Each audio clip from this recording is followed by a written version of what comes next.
let me thank all of you and thank the Smithsonian for making all of this possible.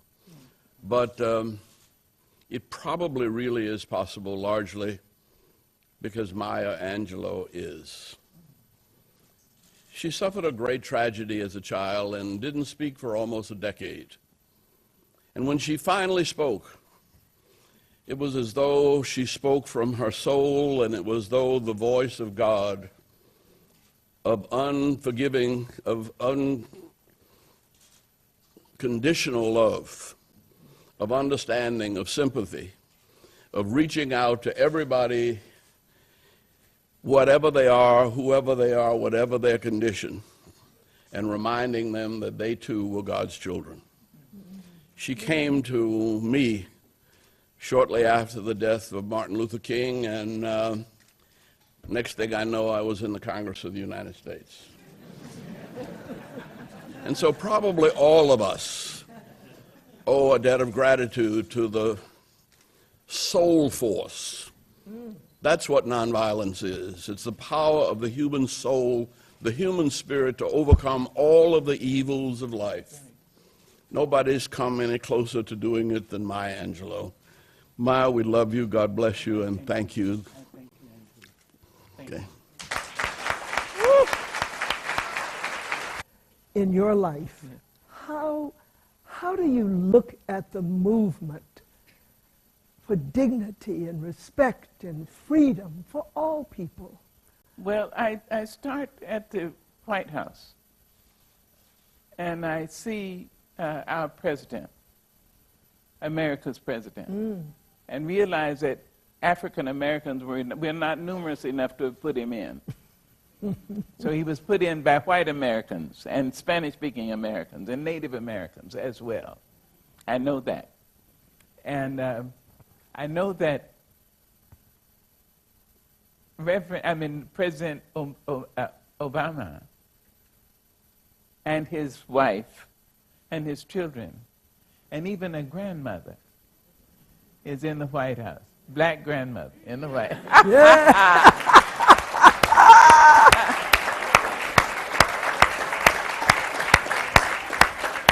We have made tremendous gains, and we have to say so the young people will know this is true.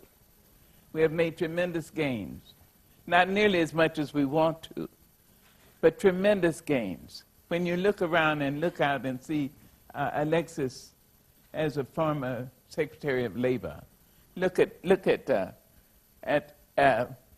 Ingrid Saunders-Jones as one of the powerful people in one of the biggest big businesses. Look around, women, black men, and we must say we made tremendous gains.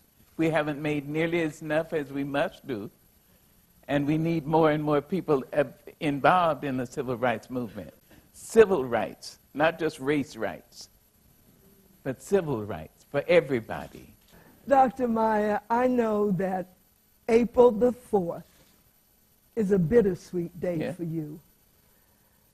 While it is the day that you came into the world, it is also the day that our beloved Dr. Martin Luther King was assassinated. That's true.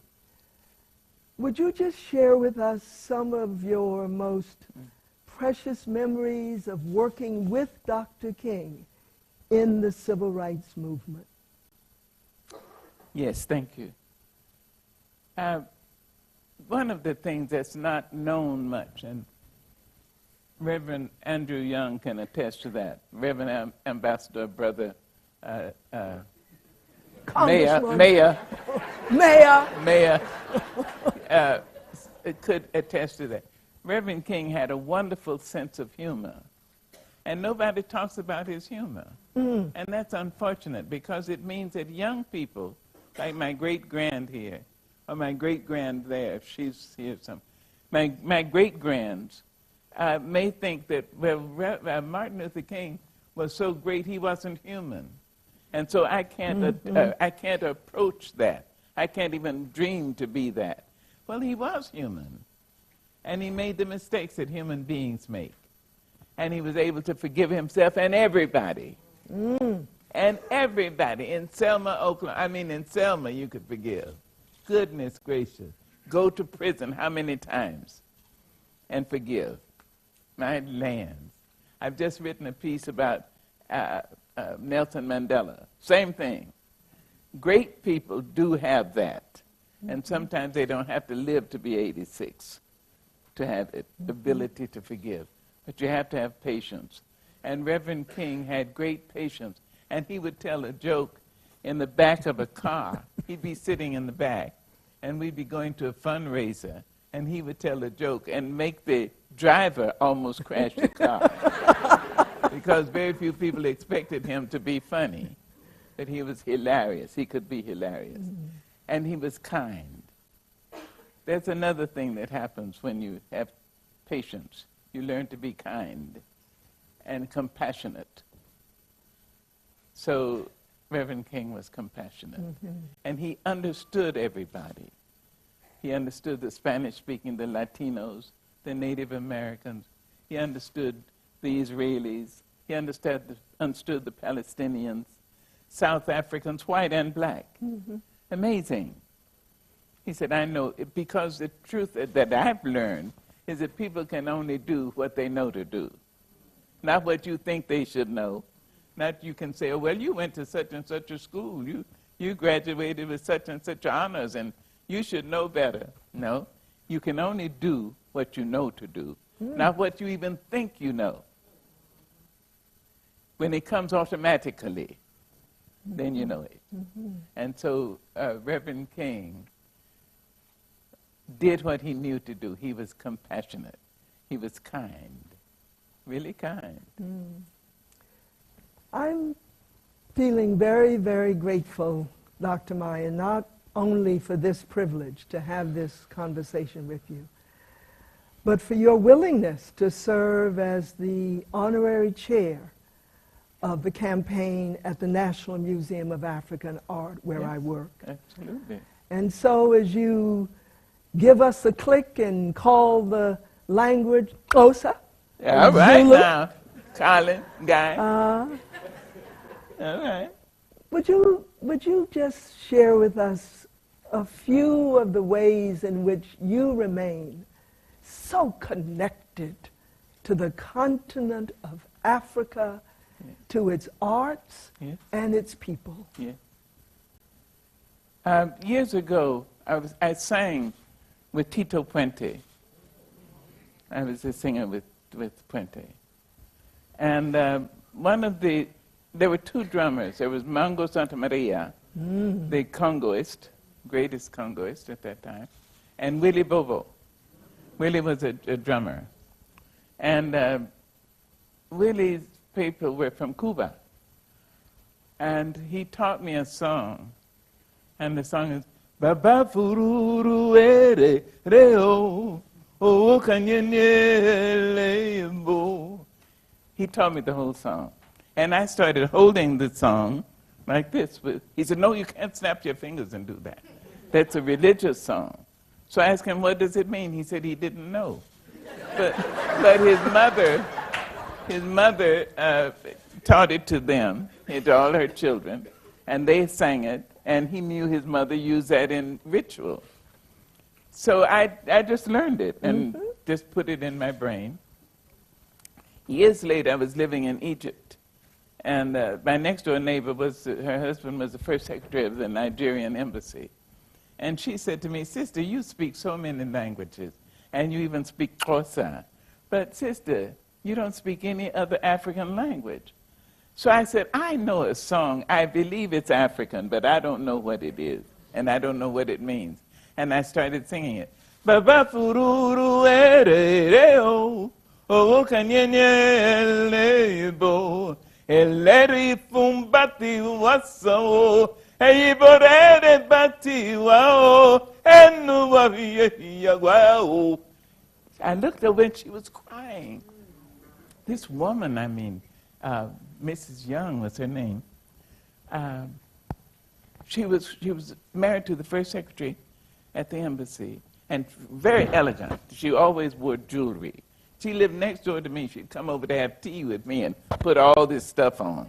I mean, she was really. And she was crying, so I stopped singing. She said, no, please, sister, sing, sing. So I sang the rest of the song as I knew it. She said, sister, it's old Yoruba. It's ancient Yoruba. And it says, Father, Father, they have taken me from your compound, and they treat me worse than you treat a dog in your compound. And I'm now a slave. Is your magic strong enough to cross all this water? They've taken me across water wetter than tears. And so somebody kept it in Cuba and kept it. And so I began to think, well, if that has been kept, my grandmother sang a hymn, and it was, bread of heaven, feed me till I want no more, bread of heaven. Every Sunday, the preacher would say, and now we'll be privileged with a song from Sister Henderson. Every Sunday, my grandmother would say, me? And it was so embarrassing. I just think, Mama, get up and sing. Everybody knows you're going to sing. They know what you're going to sing. Mama, get. And the children in the children's pew would just be sliding off the pew, say, your grandma doing it again. But finally, she would stand up and hold that pew in front of her and sing. And the woman had this huge voice.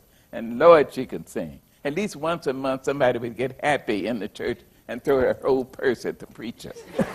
She just, now, when I sang that to a man I was going to marry, an African, he said, but that's African. The melody is African. I thought, So I married more than one. African. And I learned to speak some languages. And I lived in Ghana for a while. And I was in South Africa when President Nelson Mandela was inaugurated. Amazing. Yeah. My Zulu is not good, but my son used to speak Fanti and Arabic. And Xhosa. Amazing. And I've been African for about 3,000 years, 4,000, 5,000 years or more.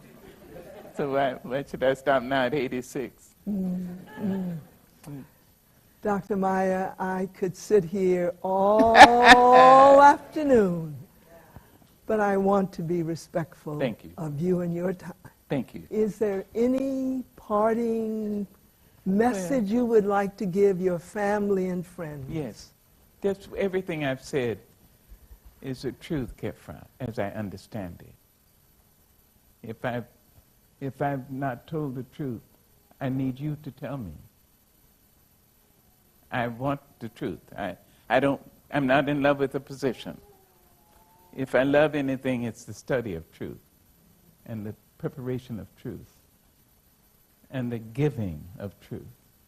So if you see I've said something that you don't think I believe, I need you to tell me. You don't have to shout it out in front of a lot of people. You can call me aside and say, sister, ma, grandma, excuse me, you said such and such a thing, and I found that not to be true. I will listen to you. I will listen. And I think you need to prepare to listen. My darlings, listen. Listen to each other. Listen to your own heart. And in that quietude, you might even hear the voice of God. Listen. Listen. Listen. Thank you. Thank you.